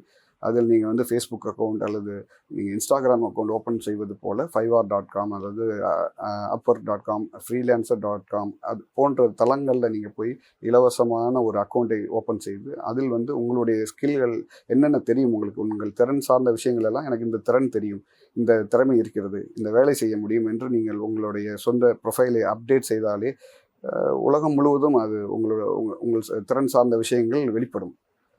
அதன் மூலியமாக நீங்கள் சிறு சிறு தொகையாக சம்பாதிப்பதற்கும் வழிகள் இருக்கின்றன. உங்களுடைய திறன்களை அதன் மூலியமாக வெளிநாடுகளில் ஒவ்வொருவரும் எது போன்ற அந்த திறன் சார்ந்த விஷயங்களில் என்ன எதிர்பார்க்கிறார்கள், அதை எப்படி செய்வது. ஆரம்பத்தில் சிரமமாக இருந்தாலும் அதையுமே நீங்கள் யூடியூப் அல்லது எங்களை போன்ற இப்போ இலவசமாக உதவி செய்யக்கூடிய தொண்டு நிறுவனங்கள் மூலியமாகவும் நீங்கள் ஸ்கில்களை வந்து வளர்த்து கொண்டு அதை வந்து நீங்கள் உங்களோட அந்த திட்டத்துக்கு நீங்கள் பயன்படுத்திக்கலாம். பயன்படுத்திட்டு அதில் உங்களுக்கு பொருளாதாரம் சார்ந்த விஷயங்கள் $5 $10 சின்ன சின்ன தொகைகளை வைத்து 1 மணி நேரத்திற்கு சிறு உதவிகள், அது சிறு டாஸ்க் என்பார்கள், கிக் என்பார்கள். அது போன்ற விஷயங்களை நீங்கள் செய்தாலே இப்போ ஒரு குறிப்பிட்ட நாட்களுக்கு அப்புறம் உங்களுக்கே அது பழகிவிடும். அதன் மூலியமாக பெரிய ப்ராஜெக்டுகள் எடுப்பதற்கும் வாய்ப்புகள் அதிகமாக இருக்குது. அதுபோல் சம்பாதித்தவர்கள் நிறைய பேர் இருக்கிறார்கள், நிறைய உதாரணங்கள் இருக்குது. அதெல்லாம் வந்து ஒரு நம்மளுடைய அந்த தளங்கள்லையும் போட்டிருக்கோம், அதையும் நீங்கள் பார்க்கலாம். நீங்கள் இந்த நிகழ்ச்சியில் பார்க்கும்போது அதன் கீழே ஊடாக நம்ம அந்த தளங்கள் சார்ந்த வெப் URLகளையும் சேர்ப்பதற்கு நான் விண்ணப்பம் கோருகிறேன். மற்றுமல்லாது இந்த ஸ்கில்களை நீங்கள் வளர்த்து கொண்டாலே அது சார்ந்த விஷயங்களில் எந்தெந்த நாடுகளில் அவர்களுக்கு ஆட்கள் தேவையோ அவர்களே வந்து உங்களை அணுகுவார்கள். லிங்க்டின் மற்றும் Upwork, fiverr.com. தொழில்நுட்பம் சார்ந்து நிறைய விடயங்கள் வந்து நாங்கள் தொடர்ந்தும் பேசிக்கொண்டிருக்கின்றோம். அதோட மட்டுமில்லாமல் இந்த சோழன் நிறுவனமானது சமூகத்துக்கு என்ன மாதிரியான அடுத்த கட்ட படைப்புகளை வந்து வழங்குது, அதோட மட்டுமில்லாமல் இதனுடைய ஒரு தூர நோக்கு, முக்கியமான நோக்கம் என்னன்னா நீங்க என்ன சொல்வீங்க? சோழன் உலக புத்தக நிறுவனம் சார்ந்து நம்ம வந்து உலக சாதனை சம்பந்தமான நிகழ்வுகள் மட்டும் அல்லாது சமூகம் சார்ந்த விஷயங்களையும் நம்ம வந்து அங்கீகரிக்கிறோம். எது போல் அப்படின்னு பார்த்தீங்கன்னா, நமக்கு இப்போ சமூகம் சார்ந்த எந்த கேட்டகரி ஆஃப் பிரிவில் இருந்தாலும் அவர்கள் அரசாங்க வேலையில் இருக்கலாம், தனியார் வேலையில் இருக்கலாம், அல்லது முழு நேர சோஷியல் சர்வீஸ் செய்பவர்களாக இருக்கலாம். ஸோ மக்களுக்கு சேவை செய்யக்கூடிய அந்தந்த துறையில் அவர்கள் சார்ந்த விஷயங்களில் அவர்கள் ஏதேனும் சட்டத்திற்கும் உட்பட்டு அவர்களுடைய சக்திக்கும் உட்பட்டு ஒரு சேவை மனப்பான்மையோடு அந்த வேலையை செய்து கொடுத்தார்கள் என்றால் அவர்களையும் நாம் அங்கீகரித்து அவர்களை வந்து சிறந்த சமூக சேவையாளர் அப்படிங்கிற விருதுகளையும் நம்ம வழங்கிட்டு வர்றோம். அதுதான் நம்ம இந்த நிறுவனத்தின் மூலியமாக பொது சேவைகளுக்கும் செய்யக்கூடிய விஷயங்கள். அதோட மட்டும் இல்லாமல் நீங்கள் வந்து ப்ரொஃபஷ்னலாக இந்த துறையில், அதாவது ஐடி துறை, ரோபோட்டிக்ஸ் துறை, தொழில்நுட்பம் துறையில் வந்து இருக்கீங்க. உங்களோட அடுத்த கட்ட படைப்புகள் என்ன? இலங்கைக்கான உங்களது சமூக பணிகள் என்ன? இப்போ இலங்கைக்கு அப்படின்னு பார்த்தோம் அப்படின்னா, நமக்கு சயின்டிஃபிக் சேஞ்ச் டெவலப்மெண்ட் ஆர்கனைசேஷன் அப்படின்னு சொல்லிட்டு ஒரு அமைப்பு இருக்குது. நான் அதோட அவர்களுக்கு ஒரு அறிவுரையாளராக இருக்கேன். ஸோ அதன் மூலியமாக நம்ம என்ன பண்ணுறோம், இலங்கை முழுவதும் ஸ்கில் டெவலப்மெண்ட் ப்ரோக்ராம்ஸ் எல்லாம் நடத்துகிறோம். அதன் மூலியமாக கொஞ்சம் ஆர்வம் உள்ளவர்கள், ஆர்வம் இல்லாதவர்கள் எல்லோருக்குமே வந்து, அதாவது படிப்பறிவு உள்ளவர்களுக்கு வந்து இந்த கணினி சார்ந்த விஷயங்களை நாம் இலவசமாக கற்றுக் கொடுத்து நேரடியாக பண்ணுவதற்கும் இடம் இருக்கிறது. அலுவலகம் அதெல்லாம் இருக்குது, படிப்பு சொல்லிக் கொடுக்குற மாதிரியான இடம். அது தவிர ஆன்லைனும் பண்ணுறோம். அதன் மூலமாக அவருக்கு ஆன்லைன்லேயே வேலை வாய்ப்புகளை ஏற்படுத்தி கொடுக்குறோம், ஐடி சார்ந்த விஷயங்கள். அல்லது படிப்பறிவு இல்லாதவர்களுக்கு வந்து நமக்கு ஸ்கில்ஸ் டெவலப்மெண்ட் அப்படின்னு சொல்லுவோம். இப்போ மீனவ பகுதிகளில் வந்து கருவாடு போன்ற விஷயங்களை வந்து வெளிநாடுகளுக்கு அனுப்புவது எப்படி, அவர்களே வந்து சொந்தமாக அந்த வேலையை செய்வது எப்படி, அதற்கு எப்படியெல்லாம் விண்ணப்பம் தெரிவிக்கிறது, எப்படி அரசாங்கத்திலிருந்து அந்த பதிவுகளை ஏற்படுத்தி கொடுப்பது, அது போன்ற விஷயங்கள். இந்த ஒரு துறை மட்டுமல்ல, இது போல எல்லா துறைகளிலேயும் சொந்தமாக சுயதொழில் செய்வதற்குண்டான வாய்ப்புகளை ஏற்படுத்தி கொடுக்கக்கூடிய அந்த செயல்களையும் செய்து வருகிறோம். அது மட்டும் இல்லாமல் இந்த கல்வி கற்றுக் கொடுக்குறோம் இல்லையா, ஆன்லைன் மூலியமாகவும் நேரடியாகவும், அதை வந்து ட்ரெயின் த ட்ரெயினர்ஸ் அப்படிங்கிற அந்த ஒரு முறை மூலியமாகவும் அடுத்த கட்டத்துக்கு புதிதாக மாணவர்கள் அதிகமாக வந்து கொண்டிருப்பதால் இதுவரை 40 பேர் இந்த 2 வருடத்தில் வெளிநாடுகளில், இந்த நாட்டை விட்டு வெளியிலே போகாமலேயே வெளிநாட்டு சம்பளம் வாங்கக்கூடியவர்கள் தன்னிறைவோடு வாழ்ந்து கொண்டிருக்கிறார்கள். அதுபோல் நிறைய பேருக்கு நம்ம வந்து ஆன்லைன்லேயே சொல்லிக் கொடுக்குறது சிரமமாக இருக்கும் என்பதால் இங்கே ட்ரெயின் த ட்ரெயினர்ஸ் என்கின்ற ஒரு முறை மூலியமாக நமக்கு உண்டான அந்த நாலேஜ் அதை வந்து கேடிபி என்று நாலேஜ் ட்ரான்ஸ்ஃபர் ப்ரோக்ராம் அப்படி என்ற அந்த முறை மூலியமாக ட்ரெயின் த ட்ரெயினர்ஸ், இன்னொரு ஆசிரியர், இன்னொரு பயிற்றுவிப்பினரையே நம்ம வந்து உருவாக்குகிறோம். அவர்கள் வந்து அந்தந்த சமுதாயத்துக்கு புதிதாக வரக்கூடிய இளைஞர்களையும் ஆர்வம் உள்ளவர்களுக்கும் நம்ம வந்து அதை பயிற்றுவிப்பது போன்ற ஒரு திட்டத்தையும் செயல்படுத்தி வந்து கொண்டிருக்கிறோம். அதோட மட்டும் இல்லாமல் இந்த ரோபோட்டிக்ஸ் துறையானது பல்வேறு சம்பந்தமான நிறைய மாற்றங்களை வந்து சமூகத்துல வந்து ஏற்படுத்துது. அப்படி வந்து ஏற்படுற நேரத்துல இந்த மனித வேலையை வந்து இலகுவாக்குது அப்படின்னு சொல்லிட்டு நீங்க நினைக்கிறீங்களா, இல்லாட்டினா மனித வந்து இன்னுமே வந்து சோம்பேறித்தனமாக்குது அப்படின்னு வந்து நீங்க நினைக்கிறீங்க? உங்களுடைய கருத்து என்ன? 2 கருத்துகள் வந்து இருக்கு. கண்டிப்பாக இது ஒரு நல்ல கேள்வி. இப்போ இதுல வந்து எப்படி பார்த்தீங்கன்னா, இது 2 விதமான பதில்களும் இருக்கு. ஸோ எப்படி சொல்ல வேண்டும் என்றால், மனிதனை சோம்பேறி ஆக்குவதற்கும் வாய்ப்புகள் இருக்கு. அது ஒரு சில துறைகளில் மனிதனுக்கு வந்து இலகுவான வேலைகளை செய்து கொடுக்கக்கூடிய ஒரு துணைவனாகவும் இருக்கும் ஒரு சில துறைகளில். அது நாம் எப்படி பயன்படுத்த போகிறோம் அப்படிங்கிறது தான் எதிர்காலம். ஸோ அது வந்து உலக நாடுகள் எல்லோரும் அச்சப்பட்டு கொண்டிருக்கக்கூடிய ஒரு விஷயம். அதற்கு கூடிய விரைவில் தீர்வுகளும் ஏற்படும். ஏனென்றால் நான் இதற்கு முன்பு சொன்னது போல நமக்கு அந்த இண்டஸ்ட்ரியல் புரட்சியின் ரெவல்யூஷன் சொல்லுவோம் இல்லையா, அந்த மாதிரி அந்த புரட்சிகள் வரும்போதும் ஒவ்வொரு காலகட்டத்திலையும் 100-150 வருடங்களுக்கு முன்னால் மெக்கானிக்கல் புரட்சி வரும்போதும், எலக்ட்ரிக்கல் புரட்சி வரும்போதும், எலக்ட்ரானிக்ஸ் புரட்சி வரும்போதும் இப்படி தான் ஐயப்பட்டார்கள். அது வந்து அதற்கேற்றவாறு வேறு வாய்ப்புகளை வந்து உருவாக்கி சமுதாயம் நமக்கு நாமே வந்து திருத்தி கொண்டு வாய்ப்புகளை ஏற்படுத்தி கொண்டும் நம்ம வாழ்ந்து கொண்டு வந்துட்டு இருக்கோம். அதே போல தான் இந்த ஏஐ துறையிலும் இதற்குண்டான பாதிப்புகள் இருக்கும். ஆனால் அதற்குண்டான தீர்வும் உண்டாகிவிடும் அப்படிங்கிறது தான் என்னுடைய இது. அதோட மட்டும் இல்லாமல் இப்போ நிறைய பேருக்கு வந்து ஒரு பயம் பார்த்தீங்க அப்படின்னு சொன்னா ஒரு முக்கியமான ஒரு கருத்தும் வந்து இருக்குது. நீ அதாவது உன் நண்பன் யார் என்று சொல், நீ யார் என்று சொல்கிறேன் அப்படிங்கிற ஒரு கருத்து இருக்குது. சமூக வலைத்தளங்களில் போயிட்டு ஒருவரை வந்து தேடி பிடிக்கணும் அப்படின்னு சொன்னா அவங்களுடைய ஃபேஸ்புக்கோ இன்ஸ்டாகிராமில் உள்ள பயோ வந்து செக் பண்ணாலே போதும். அவங்க அடிக்கடி வந்து பதிவிறக்கம் பண்ற அந்த போஸ்ட்டுகளை வந்து செக் பண்ணாலே போதும். இவங்க இந்த மாதிரியான குணாதிசயங்களை வந்து கொண்டவங்க தான் அப்படின்னு ஈஸியாக வந்து கணிக்க முடியும். அதுவும் வந்து எப்படி கணிக்க முடியும் அப்படின்னா, அதுக்குன்னே ஒரு நேரம் வந்து தேவைப்படுது. ஒரு அரை மணி நேரமோ 1 மணி நேரமோ வந்து அவங்க போட்ட போஸ்ட் எல்லாத்தையுமே வந்து செக் பண்ண. ஆனா இந்த ஏஐ தொழில்நுட்பம் வந்து ஒரு குறிப்பிட்ட ஒரு ஒரு 10 நிமிடத்துல கூட இல்ல, ஒரு குறிப்பிட்ட ஒரு 3 நிமிடத்துல கூட 2 நிமிடத்துல கூட அப்படியே வந்து ஸ்கேன் பண்ணி ஃபுல்லா வந்து இவங்களோட அப்டேட்ஸ் எல்லாத்தையும் வந்து கொடுக்குது. ஸோ இதை வந்து நீங்க எப்படி பாக்குறீங்க? ஓகே, இதுல வந்து இப்போ என்னன்னு பார்த்தீங்கன்னா, இதுல நன்மையும் இருக்கு, தீமையும் இருக்கு. ஸோ இப்போ ஒருவரை பற்றிய ஒருவருடைய குணாதிசயங்களை பற்றிய விவரங்களை வந்து நம்ம எடுக்க வேண்டும் என்றால் அதை வந்து வெப் ஸ்கிராப் என்று சொல்வார்கள், வெப் ஸ்கிரேப் அப்படின்னு சொல்வார்கள். அப்போது என்ன ஆகும் அப்படின்னு பார்த்தீங்கன்னா, ஒரு தனி மனிதனுடைய சோஷியல் ப்ரொஃபைல் என்று சொல்லக்கூடிய ஃபேஸ்புக், இன்ஸ்டாகிராம், லிங்க்டின் மற்றும் இது போன்ற நிறைய ஆப்புகள் இருக்கிறது அல்லவா, அதில் ஒவ்வொருவரும் அவர்கள் முடிந்த அளவு அவர்கள் அந்த ப்ரொஃபைலை வந்து பப்ளிக்காக வைத்துக் கொள்ளாமல் ப்ரைவேட்டாகவோ அல்லது செமி அந்த மாதிரியான ஒரு மோடில் வைத்து பயன்படுத்த வேண்டும் அப்படிங்கிறது என்னுடைய அட்வைஸ்.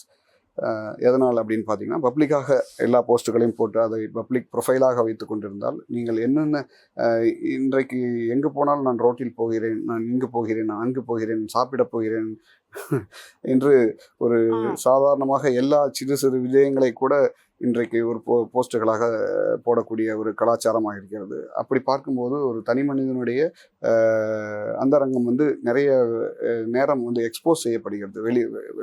வெளியில் தெரிய ரொம்ப அதிகமான வாய்ப்புகள் இருக்குது. அப்போது இந்த வெப் ஸ்கிரேப் போன்ற அந்த தொழில்நுட்பம் வந்து என்ன பண்ணுறோம்னா, ஏஐ மூலியமாக ஒருவருடைய சோஷியல் ப்ரொஃபைலை வந்து நீங்கள் ஒரு நிமிடத்தில் கூட ஸ்கிராப் செய்து நீங்கள் இருக்கக்கூடிய அத்தனை சோஷியல் மீடியாவில் இருக்கக்கூடிய போஸ்ட்டுகளையும் வைத்து உங்களுடைய குணாதிசயம் என்ன அப்படிங்கிறது வெகு இலகுவாக கண்டுபிடித்து, நீங்கள் கோபமானவரா, நல்லவரா, கெட்டவரா என்பது பொதுவான வார்த்தை. கோபமானவரா, மென்மையானவரா, இல்லை எந்த மாதிரியான விஷயங்கள் உங்களுக்கு வந்து நிறைய பிடிச்சிருக்கு, அதாவது சினிமா துறை சார்ந்த விஷயங்கள் அதிகமாக பிடித்திருக்கிறதா, இல்லை உணவு சார்ந்த விஷயங்கள் பிடித்திருக்கிறதா, இல்லை உடை அல்லது அந்த அலங்கார பொருட்கள் சார்ந்து நீங்கள் வந்து அதிகமான விருப்பங்கள் காட்டுகிறீர்களா அப்படிங்கிற ஒரு சில குணாதிசயங்களே உங்களுக்கு வந்து அது காட்டி கொடுத்து விடும். அதன் மூலியமாக நன்மையும் இருக்கிறது, தீமையும் இருக்கிறது. ஒருவர் இன்டியூஸ் பண்ணுவது, அதாவது அவர்களை செடியூஸ் பண்ணுவது அப்படின்னு சொல்வார்கள், அதாவது அவர்களை ஃப்ளாட்டர் பண்ணுவதற்கு இது போன்ற விஷயங்களை ஒருத்தர் தெரிந்து கொண்டாலே அவருக்கு என்ன பிடிக்கும் என்பதை வைத்து அவரிடம் இலகுவாக பேசி அவரை வந்து ஏதாவது ஒரு விஷயத்தில் ஏமாற்றுவதற்கோ அந்த மாதிரி வாய்ப்புகள் இருக்குது.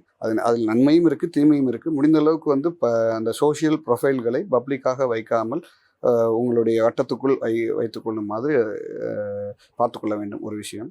இன்னொரு விஷயம் வந்து ஒரு சில விஷயங்கள், ஒரு நிறுவனம் இருக்கிறது, அந்த நிறுவனத்துடைய பப்ளிக் போஸ்ட்டுகளை வைத்து அந்த நிறுவனம் எந்த மாதிரியான சேவைகளை செய்கிறார்கள். உதாரணத்திற்கு ஒரு டெலிகாம் நிறுவனமாக இருக்கலாம், அல்லது வந்து ஏதாவது ஒரு சேவை செய்யக்கூடிய ஒரு நிறுவனமாக இருக்கலாம். அவர்கள் எத்தனை புகார்களை இதுவரைக்கும் எதிர்கொண்டிருக்கிறார்கள், அவர்களிடம் நாமும் சப்ஸ்கிரைப் செய்யலாமா அப்படிங்கிற மாதிரியெல்லாம் நீங்கள் ஆராய வேண்டும் என்றால் இது போன்ற ஏஐ வந்து கண்டிப்பாக பயன்படும். ஸோ இப்போ இந்த நெட்வொர்க்கில் நம்ம வந்து சிம் வாங்கலாமா, அல்லது இந்த இன்டர்நெட் கனெக்ஷன் வாங்கலாமா, அது போன்ற விஷயங்கள் பொதுவாக சொல்கிறேன். அப்போது அவர்கள் இதுவரை எத்தனை புகார்களை சந்தித்திருக்கிறார்கள், எந்த மாதிரியான புகார்களை சந்திருக்கிறார்கள், அதை வந்து ஸ்கிராப் பண்ணி அந்த நிறுவனத்தை பற்றிய ஒரு விஷயங்களை வந்து உங்களுக்கு ஒரு நிமிடத்தில் கொடுத்து விடும் ஏஐ. அதன் மூலியமாக நன்மையும் இருக்கிறது, சொந்த பர்சனல் ப்ரொஃபைல் மூலியமாக தீமைகளும் இருக்கின்றன. கண்டிப்பாக நன்மையும் இருக்கு, தீமையும் இருக்கு. அதை நாங்க வந்து பயன்படுத்துற முறையில தான் வந்து எங்களுக்கு வந்து தீமையா அமையுமா, நன்மையா அமையுமாங்கிற ஒரு விஷயமே இருக்குன்னு கூட சொல்லலாம். ரொம்ப அழகா வந்து பதில் சொல்லியிருந்தீங்க. அதோட மட்டும் இல்லாமல் இந்த ஏஐ தொழில்நுட்பம் அப்படின்னாலே வந்து முக்கியமான பங்கு வகிக்கக்கூடிய ஒரு முக்கியமான ஒரு செயலி பார்த்தீங்கன்னா இந்த ChatGPT தான். அதாவது நமக்கு தேவையான விடயங்கள், அதாவது ஒரு ஒரு ஒரு பிரிவு சந்திக்கிறதா இருக்கட்டும், ஒரு நல்ல நண்பனை தேடுறதா இருக்கட்டும், வாழ்க்கையில நிறைய பிரச்சனைகளை வந்து ஃபேஸ் பண்ணாம என்னால முடியல, என்னால நடக்க முடியல, என்னால பேச முடியல, அதாவது பர்சனல் ஒப்பீனியன்ஸ் எல்லாத்தையுமே வந்து நாங்கள் வந்து பக்கத்தில் இருக்கிற, அதாவது மனிதன்கிட்ட நாங்கள் ஷேர் பண்ணுறதை விட இந்த மாதிரியான செயலிகள் இந்த ChatGPTயில் வந்து ஷேர் பண்ணுறது அதிகமாகிட்டே போகுது.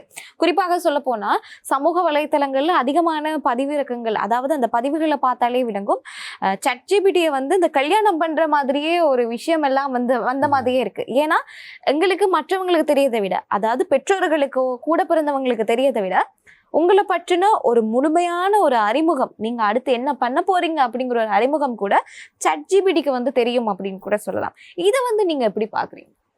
ஓகே, இப்போ ChatGPT என்பது இப்போ நமது சமூகத்தை பொறுத்த வரைக்கும் பார்த்தீங்கன்னா பழைய காலத்தில் நமது வீடுகளில் பெரியவர்கள் வந்து திண்ணையில் உட்கார்ந்து திண்ணை பேச்சு பேசுவார்கள் அப்படின்னு சொல்லுவோம், காசிப். ஸோ அவர்கள் வீட்டில் அந்த பெண் இது போல் உடை அணிந்திருக்கிறார் பார்த்தீர்களா, இந்த இந்த பையன் வேலைக்கு போகாமல் இருக்கிறானாமே, அது போல் காசிப் என்று சொல்வார்கள் இல்லையா. அப்போது அந்த ஒரு மூதாட்டிக்கு வந்து பார்த்தீங்கன்னா அந்த தெருவில் இருக்க அத்தனை வீட்டில் இருப்பவர்கள் பற்றியும் அத்தனை பேர்களுடைய விவரங்கள் பற்றியும் அவர்களுக்கு தெரியும், விரல் நுனியில் வைத்திருப்பார்கள். அதுபோல தான் வந்து ChatGPT. அது ஒரு கான்செப்டாக ஒரு உதாரணத்துக்கு சொல்கிறேன். அப்போது ChatGPT என்பது என்ன அப்படின்னு பார்த்தீங்கன்னா, ஆரம்ப காலத்தில் வந்து நாம் கொடுக்கக்கூடிய ஒரு தகவல், ஒரு கேள்வி, ஒரு பதில், அதை பொறுத்து தான் நமக்கு மீண்டும், ஏன்னா இது ரெப்படேட்டிவாக கேட்கக்கூடிய கேள்விகளையும் அதனுடைய பதில்களையும் நம்ம ஒரு பதிவில் சேர்த்து வைத்துவிட்டு, அல்லது ஒரு மனிதர் நமது வீட்டிலோ அல்லது நமது கம்யூனிட்டியிலோ நமது சமுதாயத்திலேயோ ஒருத்தருக்கு வந்து எல்லா தகவல்களையும் நம்ம சொல்லிக்கொண்டே இருக்கிறோம் அப்படின்னா அவருக்கு வந்து அது சார்ந்த அறிவு அதிகமாக போய்கொண்டே இருக்கும் அல்லவா. ஸோ அப்போது இப்போ நமது சமுதாயத்தில் இருக்கக்கூடிய பெரியவர்களை எடுத்துக்கொள்ளுங்கள். நம்ம ஏதேனும் அவர்களுக்கு ஒரு 50, 60, 70 வயது இருக்கும், ஒரு திருமணம் சார்ந்த விஷயமோ அல்லது வந்து ஒரு நல்லது கெட்ட எந்த விஷயமாக இருந்தாலும் இதை இப்படி செய்யலாமா என்று ஒரு முறை கேட்பார்கள். எதனால் கேட்கிறோம் ஏனென்றால் அவர்கள் அது போன்ற விஷயங்களை நிறைய அனுபவங்களை பார்த்திருப்பார்கள். அப்போது இதற்கு முன்பு இது போல ஒரு சூழ்நிலை வரும்போது எப்படி செய்தார்கள், இந்த விஷயத்தை எப்படி நாடினார்கள், எப்படி அணுகினார்கள் அப்படிங்கிறத அவங்ககிட்ட வந்து கேட்போம். அதுபோல தான் ChatGPT வந்து அது ஒரு ஏஐ தொழில்நுட்பம் என்றாலும் அதற்கு வந்து ஃபீடு, இன்புட், ஆரம்ப காலத்தில் வந்து நாம் கொடுக்கக்கூடிய கேள்வி பதில், அது OpenAI என்ற நிறுவனம் வந்து என்ன செய்தார்கள் என்றால் அந்த ChatGPT செயலியை வந்து இலவசமாக கொடுத்தார்கள். அப்பொழுது மாடரேட்டர் என்று சொல்லக்கூடிய ஒவ்வொரு கல்லூரியிலும் ஒவ்வொரு ஸ்கூல் கல்லூரிகளில் வந்து யூனிவர்சிட்டிகளில் வந்து அம்பாசிடர் அப்படிங்கிற ஒரு மாடரேட்டர் என்று சொல்வார்கள். உதாரணத்துக்கு ஒரு நிறுவனம் இருக்குது, அந்த நிறுவனம் வந்து ஒரு செயலியை வந்து உருவாக்கி அதை வந்து பப்ளிஷ் செய்து விடுகிறார்கள். அது பப்ளிக்காக இருக்கிறது, அந்த செயலி யார் வேணாலும் எடுத்து பயன்படுத்தலாம். வந்த புதிதில் நீங்கள் போய் உன் பெயர் என்னன்னு கேட்டால் நான் ChatGPT என்று சொல்லும். இன்றைய நாள் என்னன்னு கேட்டால் அது சொல்ல தெரியாது. அப்போது அந்த கேள்வியை வந்து கேட்பார்கள், அதுக்கு பதில் இருக்காது. அதை வந்து பதிவு பண்ணி அது ஒரு டேட்டா பேஸில் வைத்திருக்கும். அப்போ இந்த நிறுவனம் சார்ந்தவர்கள் போய் இன்றைய தேதி என்ன என்று கேட்டால் இன்றைய தேதிக்கு உண்டான அந்த ப்ரோக்ராமை எழுதி வைத்திருப்பார்கள். அது இன்றைய நாள் அப்படின்னு சொல்லி இந்த தேதியை சொல்லிவிடும். இப்பொழுது என்ன நேரம் என்று கேட்டால் அதுக்கு பதில் சொல்ல தெரியாது ஆரம்ப காலத்தில். அதன் பிறகு அந்த கேள்வியை வந்து நிறைய பேர் கேட்கிறார்கள், அதுக்கு பதில் இல்லை என்று அந்த டேட்டா பேஸில் பதிவு பண்ணி வச்சுக்கணும், அன்ஆன்சர்ட் அப்படிங்கிற பகுதியில். அப்போது அதை போய் அந்த செயலி நிறுவனமே வந்து அதுக்குண்டான பதிலையும் அவர்கள் டைப் பண்ணி வைப்பார்கள் டைனாமிக்காக. அந்தந்த நாட்டை பொறுத்த வரைக்கும் எந்த நாட்டிலேருந்து கேட்குறாங்களோ அந்த நேரத்தை வந்து கொடுப்பது மாதிரி ப்ரோக்ராம் செய்து வைப்பார்கள். அதுபோல தான் இப்பொழுது எனக்கு இந்த உணவு வந்து இந்த பகுதியில் எனக்கு இந்த உணவு கிடைக்குமா, இந்த நேரத்தில் கிடைக்குமா அப்படின்னு சொல்லிட்டு எந்த ஒரு நாட்டிலேருந்து கேட்டாலும் அது போய் வைக்கிபீடியா அல்லது அந்த ஊரில் இருக்கக்கூடிய ஒரு சர்ச் இன்ஜினை போய் பார்த்து, அந்த கூகுள் அல்லது ஏதாவது ஒரு சர்ச் இன்ஜினை பார்த்து அந்த பகுதியில் அந்த ஒரு குறிப்பிட்ட உணவு வந்து இந்த நேரத்தில் இந்த மாதிரி கடைகள் இருக்கின்றனவா என்று பார்த்து அதை எடுத்து கொண்டு வந்து காட்டு அப்படிங்கிற மாதிரியான ப்ரோக்ராம் எழுதினால்தான் அது வந்து தெரிய வரும். அதுபோல தான் அந்த மாடரேட்டர்ஸ் என்று சொல்வார்கள். ஒவ்வொரு கல்லூரியிலும் ஒவ்வொரு யூனிவர்சிட்டியிலும் அந்த மாதிரி மாடரேட்டர்களை ஓப்பன்ஏஐ போன்ற நிறுவனங்கள் நியமித்தார்கள் ஆரம்ப காலத்தில். அப்போ இந்த நிறுவனத்தினரே போய் பதில் போடுவதற்கு பதிலாக பொதுமக்கள் என்னென்ன கேள்விகள் கேட்கிறார்களோ அன்ஆன்சர்ட் கேள்விகள் எல்லாம் பதிவாகி நிறைய குப்பை போல சேர ஆரம்பித்தது. அப்போ இந்த அம்பாசிடர் மூலியமாக, இந்த மாடரேட்டர்கள் மூலியமாக பதில்களை போட ஆரம்பித்தார்கள். ஸோ அந்த பதில்களும் வந்து பதிவாகி இருக்கும். அது வந்து ஒரே ஸ்திரமான பதிலாகத்தான் இருக்கும். அது தவிர அந்த எம்எல் மாடல் என்பார்கள், எம்எல் அந்த மெஷின் லேர்னிங் மூலியமாக அது என்ன பண்ணும் என்றால் வேறு சில தளங்கள்லேயும் போய் அதே கீவேர்டை பயன்படுத்தி அதில் இருக்க பதில்களையும் எடுத்துக்கொண்டு வரும். மனிதர்கள் கொடுத்த அந்த மாடரேட்டர்கள் கொடுத்த பதில்களையும் வந்து அது வந்து கம்பேர் பண்ணி அதிலிருந்து ஒரு புது ஒரு யூஸ்ஃபுல்லான ஒரு பதிலை வந்து கொடுக்கும். இப்படி தான் வந்து ChatGPT போன்ற அந்த செயலிகள் வந்து உருவாகி இன்றைக்கு வந்து நமக்கு எந்த கேள்விகள் கேட்டாலும் பதில் சொல்லக்கூடிய விஷயங்களை வந்து கொடுக்குது. அதுவுமே வந்து 97% 90% தான் உண்மையாக இருக்கும். அதன் பிறகு அதை ஆராய்ந்து தான் பயன்படுத்த வேண்டும் அந்த நிறுவனமே சொல்கிறார்கள். ஸோ இது வந்து நமக்கு ChatGPT போன்ற மாதிரியான விஷயங்கள் அது இன்னமும் அதிகமாக வந்து கொண்டிருக்கிறது. இது போன்ற தொழில்நுட்பம் நீங்கள் இப்போ அதை வந்து ஆங்கிலத்தில் மட்டுமே கேட்கிற மாதிரி இருந்தது. இப்போ தமிழிலும் கேட்கலாம், எந்த மொழியில் வேணாலும் கேட்டாலும் அந்த மொழியிலே பதில் சொல்லும். அதுபோல் வந்து விட்டது. இது தவிர இப்போ வந்து நீங்கள் ஒரு ஃபோட்டோ அதை அப்லோட் செய்தால் அது யார் என்று சொல்லிவிடும். கண்டிப்பாக. அந்த மாதிரி வீடியோ அதை அப்லோட் செய்தாலும் அது என்ன வீடியோ, எங்கே எடுக்கப்பட்டது, முடிந்த அளவுக்கு அது சொல்லிவிடும். அந்த மாதிரி இப்போ நாம் பேசிக்கொண்டிருக்க பேட்டி இந்த துறையிலேயே சொல்கிறேன், நம்ம தமிழில் உரையாடி கொண்டிருக்கிற இந்த கேள்வி பதிலேயே உள்வாங்கி கொண்டு அது நீங்கள் இந்த நிகழ்ச்சியை மறுபடியும் இன்னொரு மொழியில் நம்ம எடுக்க வேண்டிய அவசியமே இல்லை. அந்த மாதிரி எதிர்காலத்தில் அந்த ஒரு சிக்கலும் வரும். அது ஒரு தொழில்நுட்ப புரட்சியாகவும் பார்க்கலாம். கண்டிப்பாக. இது ஆங்கிலத்திலும் சிங்களத்திலும் அல்லது வந்து வேறு மலாய் அல்லது சைனீஸ் வேறு எந்த மொழியில் வேணாலும் மொழிபெயர்க்க வேண்டும் என்றால் அந்த மவுத் சிங்க் இருக்கு இல்லையா, அந்த சிங்கோட சேர்த்து அது வந்து அதுக்கேற்ற மாதிரி வார்த்தைகளை போட்டு அதுவே டிரான்ஸ்லேட் பண்ணி கொடுத்து விடும். அந்த மாதிரி தொழில்நுட்பமும் இருக்கிறது. அது வளர்ந்து கொண்டிருக்கிறது. கண்டிப்பாக. அதோட மட்டும் இல்லாமல் வந்து இந்த மாதிரியான தொழில்நுட்பங்கள் வந்து மனிதர்களுடைய வாழ்க்கையை வந்து இலகுவாக்குது, நிறைய தீமைகளை வந்து ஏற்படுத்துது அப்படிங்கிறத தாண்டி நிறைய நினைவுகளை வந்து சேகரிக்குது அப்படின்னு கூட சொல்லலாம். இப்போ அந்த ஜிப்லி எஃபெக்ட் வந்து ஒரு விஷயம் வந்து வந்திருக்குது. அதாவது இந்த ஏஐ தொழில்நுட்பத்துல தான், அதாவது நீங்க வந்து இதுவரைக்கும் மீட் பண்ணாத இதுவரைக்கும் சந்திக்காத ஆக்களையும் கூட பக்கத்துல இருந்து வந்து அவர் வந்து ஹக் பண்ற மாதிரியோ இல்லாட்டினா வந்து இறந்து போன ஆக்களை வச்சு அப்படி வந்து மாடிஃபை பண்ணி அப்படியான ஒரு போட்டோஸ் வந்து எடுக்கிற மாதிரியோ இப்படி வந்து நமக்கு நினைத்து பார்க்காத முடியாத இந்த மாதிரியான நினைவுகளை வந்து சேகரிக்குது. அதை வந்து நீங்க எப்படி பாக்குறீங்க? அது ஒரு நல்ல விஷயம் தானே. ஒரு சிலருடைய அதுதான் நான் இது பொதுவாக சொல்ல வேண்டும் என்றால் இது போன்ற தொழில்நுட்பத்தில் நன்மையும் இருக்கின்றன, தீமையும் இருக்கின்றன. இப்போ ஒருவர் இருக்கிறார், அவருடைய அம்மா அப்பா யாராவது ஒரு நெருக்கமானவர்கள் இறந்திருக்கலாம். அவர்களுடைய நினைவை வந்து அவர்களுடைய கல்யாண நாளில் அவர்கள் கூட இல்லாத போது அதை வந்து அவர்களுடைய கல்யாண வீடியோவில் அல்லது ஒரு ஃபோட்டோவில் அவர்களையும் இணைத்து இருப்பது போல காட்டுவது அவர்களுக்கு ஒரு மகிழ்ச்சியை கொடுக்கும் என்றால் அது ஒரு நல்ல விஷயம்தானே. அதை வந்து மார்பிங் செய்து ஒரு தீமையான விஷயங்களுக்கு பயன்படுத்துவதற்கும் வாய்ப்புகள் இருக்கு. அதை கண்டுபிடிப்பதற்கும் தொழில்நுட்பம் வந்து கொண்டும் இருக்கிறது. ஸோ அதில் நன்மையும் இருக்கிறது, தீமையும் இருக்கிறது அப்படிங்கிறது தான் என்னுடைய இது. மாணவர்களுக்கு வந்து இயற்கையாகவே இந்த மாதிரியான திறன்கள் இருந்தாலே போதும். இந்த தொழில்நுட்பம் எல்லாம் வந்து அவங்களுக்கு ஒரு பார்ட் டைமா வந்து யூஸ் பண்ணிக்க முடியும் அப்படிங்கிற ஒரு விஷயம் வந்து இருக்குல்ல. இயற்கையாகவே வந்து இளைஞர்கள் இந்த மாதிரியான திறன்களை வந்து வளர்த்து கொள்ள வேண்டும். எதிர்காலத்துல ஒரு வெற்றி பாதையை வந்து நோக்கி செல்ல வேண்டும் அப்படின்னு சொன்னா கண்டிப்பா இந்த திறன்கள் வந்து இருக்க வேண்டும். இந்த ஸ்கில் டெவலப்மெண்ட் அப்படின்னு வந்து சொல்லுவாங்க. ஸோ உங்களோட அடிப்படையில பார்த்தீங்க அப்படின்னு சொன்னா என்ன மாதிரியான திறன்களை வந்து வளர்த்து கொண்டா எதிர்கால சந்ததியினருக்கும் சரி, எதிர்கால திட்டங்களுக்கும் சரி ரொம்ப இலகுவாக இருக்க முடியும்னு நீங்க நினைக்கிறீங்க? ஓகே. இப்போ தொழில்நுட்பத்தை பொறுத்த வரைக்கும் இப்போ ஒரு குறிப்பிட்ட ஸ்கில்லை வந்து அதிகமாக வளர்த்துக் கொள்வது.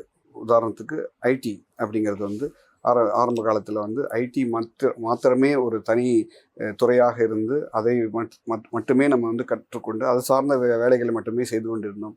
ஆனால் எதிர்காலம் அப்படி இருக்க போவது இல்லை. ஐடி சார்ந்த கல்வி எல்லோருக்கும் ஒரு பேசிக்கான கல்வியாக மாறப்போகிறது. இப்போ இப்படி ஆங்கிலம், ஒரு ஒரு மதர் லாங்குவேஜ், தமிழாகட்டும், அது அந்தந்த நாடு சார்ந்த புவி சார்ந்த ஒரு சொந்த மதர் லாங்குவேஜ் ஆகட்டும், அதன் பிறகு வந்து கணக்கு, அறிவியல், அப்புறம் புவியியல் போன்ற பாடங்கள் திட்டங்கள்லாம் இருக்குது. அது கூட இது வந்து கணினியும் வந்து ஒரு தவிர்க்க முடியாத ஒரு பாடத்திட்டமாக வரப்போகிறது. ஏனென்று கேட்டால் நீங்கள் நாளை ஒரு கெமிக்கல் ஆராய்ச்சியாளராகலாம், ஒரு ஃபிசிக்ஸ் சார்ந்த ஒரு துறையில் வந்து ஒரு ஆராய்ச்சியாளராகலாம், அல்லது ஒரு வேலை செய்யலாம், ஒரு சாதாரண வேலை கூட செய்யலாம், அல்லது ஆர்ட்ஸ் சம்பந்தமாக ஒரு வரைதல், அல்லது வந்து ஒரு துணி தைப்பது, எந்த ஒரு துறையாக இருந்தாலும் சரி, அது சார்ந்து நீங்கள் திறனை வளர்த்து கொண்டாலும் அதில் கணினி சார்ந்த விஷயம் கண்டிப்பாக ஒரு 10% இருக்க போகிறது. அது தவிர்க்க முடியாத வளர்ச்சிகளில் அதுவும் ஒரு விஷயம். அப்போது நீங்கள் வந்து அந்த அடிப்படை கணினி வகுப்பையும் நீங்கள் கற்றுக்கொண்டால் மட்டுமே நீங்கள் வந்து முன்னேறக்கூடிய வாய்ப்புகள் வந்து அதிகமாக இருக்கும். அது தெரியாதவர்கள் எதிர்காலத்தில் கண்டிப்பாக சிரமப்பட போகிறார்கள். ஸோ அப்போ வந்து நம்ம அடிப்படை வந்து என்ன ஆகப் போகிறது என்றால், அடிப்படை கணினி அறிவும் அடிப்படையாக மாறப்போகிறது அப்படிங்கிறது என்னுடைய கருத்து. கண்டிப்பாக. இறுதியாக கேட்கக்கூடிய ஒரு கேள்வி என்ன அப்படின்னு சொன்னா, தொழில்நுட்பம் நம்மளோட வேலைகளை வந்து இலகுவாக்குறது அப்படிங்கிறத தாண்டி சோம்பேறியாகவும் ஆக்குது. அதை வந்து எவ்வளவு எந்த விதத்துல நாங்க பயன்படுத்தி கொள்றோமோ அந்த விதத்துல வந்து ரொம்ப இலகுவா இருக்கும் அப்படின்னு நிறைய விடயங்கள் வந்து சொல்லியிருந்தீங்க. குறிப்பாக சொல்லப்போனால் இப்போ உள்ள காலகட்டத்தில் எல்லாத்துக்குமே வந்து திறமை அப்படிங்கிறது வந்து எல்லாத்துக்குமே இருக்கக்கூடிய ஒரு விடயம். ஸோ மனிதர்களாகிய நாங்கள் வந்து ஒவ்வொரு திறமை வந்து இருக்குது, கடவுள் கொடுத்த ஒரு வரம் அப்படின்னு சொல்லலாம். இறுதியாக அவங்களுக்கு சொல்லக்கூடிய விடயம், மாணவர்களுக்கும் சரி, இந்த திறமை இருந்தும் வந்து வெளிக்காட்டாதவங்க நிறைய பேர் வந்து இருப்பாங்க. ஸோ அவங்களுக்கும் சரி நீங்க சொல்லக்கூடிய ஒரு ஆலோசனை, ஒரு அட்வைஸ் என்ன? ஓகே. இப்போ திறன் உள்ளவர்கள், அதில் ஆர்வம் உள்ளவர்கள், அது யாராக இருந்தாலும் சரி, ஆணாக இருந்தாலும் சரி, பெண்ணாக இருந்தாலும் சரி, மாணவர்களாக இருந்தாலும் சரி, மாணவிகளாக இருந்தாலும் சரி, இளைஞர்கள் அல்லது குடும்ப பெண்கள், யாராக இருந்தாலும் சரி, இப்பொழுது உங்களுக்கு கொஞ்சம் ஆர்வம் இருந்து அது சார்ந்த விஷயங்களை, தொழில்நுட்பத்தை கொஞ்சம் சேர்த்து கொண்டு எதிர்காலத்தில் ரொம்ப சிறப்பாக செய்யக்கூடிய விஷயங்கள் நிறையா இருக்குது. உதாரணத்துக்கு இப்போது வீட்டு பெண்கள் அவர்களுக்கு தெரிந்த உணவு கலைகளில் என்னென்ன விஷயங்கள் புதிதாக அவங்க வந்து கண்டுபிடித்தார்களோ, அல்லது புதிதாக ஒரு ரெசிபி உருவாக்கினார்களோ, அதை வந்து இப்போ எக்ஸ்போஸ் பண்ணுவதற்கு நிறைய தொழில்நுட்ப வாய்ப்புகள் இருக்குது. ஸோ அது சார்ந்து பண்ணும்போது இதில் வந்து நிறைய அவர்களுடைய வாழ்வை வந்து மேம்படுத்தி கொள்வதற்கு அதிகமான விஷயங்கள் வந்து தொழில்நுட்பத்தில் இருக்குது. எனதான் தொழில்நுட்பம் வந்து நமக்கு இப்போ உள்ள காலகட்டத்தில் அது அதிகமான உதவிகளை செய்தாலும் அதில் தீங்குகளும் இருக்கின்றன. இருந்த போதிலும் அதற்குண்டான தீர்வுகள் எதிர்காலத்தில் புதிய சட்டங்கள் போன்ற அமைப்புகள் வந்து வரும். நமது சமுதாய பணி என்னவென்றால் அந்த மாதிரியான தொழில்நுட்பங்களை இப்போ உள்ள காலகட்டத்திற்கு ஏற்றவாறு நம்ம வந்து கற்றுக்கொண்டு அதை வந்து சரியான விஷயங்களுக்கு மட்டுமே பயன்படுத்தி நம்ம எல்லோரும் வந்து இன்புற வேண்டும் அப்படிங்கிறது என்னுடைய விருப்பம். கண்டிப்பாக. இவ்வளோ நேரம் வந்து நான் கேட்ட கேள்வி எல்லாத்துக்கும் வந்து ரொம்ப நேர்த்தியாக வந்து பதில் சொல்லியிருந்தீங்க. சமூகத்துக்கு தேவையான விடயங்கள், 15 வயதுடையவர்களுக்கு தேவையான விடயங்களாக இருக்கட்டும், இளைஞர்களுக்கு தேவையான விடயங்களாக இருக்கட்டும், அதாவது எங்களுடைய ஸ்கில்லை வந்து நாங்கள் தான் வந்து டெவலப் பண்ணணும். என்னதான் வந்து தொழில்நுட்பம் ரீதியாக நிறைய விடயங்கள் வந்தாலுமே வந்து இயற்கையாகவே கொடுத்த ஒரு அழகான ஒரு வரம் வந்து திறமை தான். இந்த திறமையை நாங்கள் வந்து மேம்படுத்தி கொள்ளணும் அப்படின்னு நிறைய விடயங்கள் வந்து தொழில்நுட்பம் சார்ந்ததாகவும் திறமை சார்ந்ததாகவும் நிறைய விடயங்கள் வந்து எங்களோட வந்து பகிர்ந்து கொண்டிருந்தார். இவ்வளோ நேரம் நான் கேட்ட கேள்வி கேள்வி எல்லாத்துக்கும் வந்து ரொம்ப அழகா வந்து பதில் சொல்லியிருந்தீங்க. அதற்காக தமிழே வணக்கம் குழு சார்பாக மனமார்ந்த வாழ்த்துக்கள். நன்றி. நன்றி.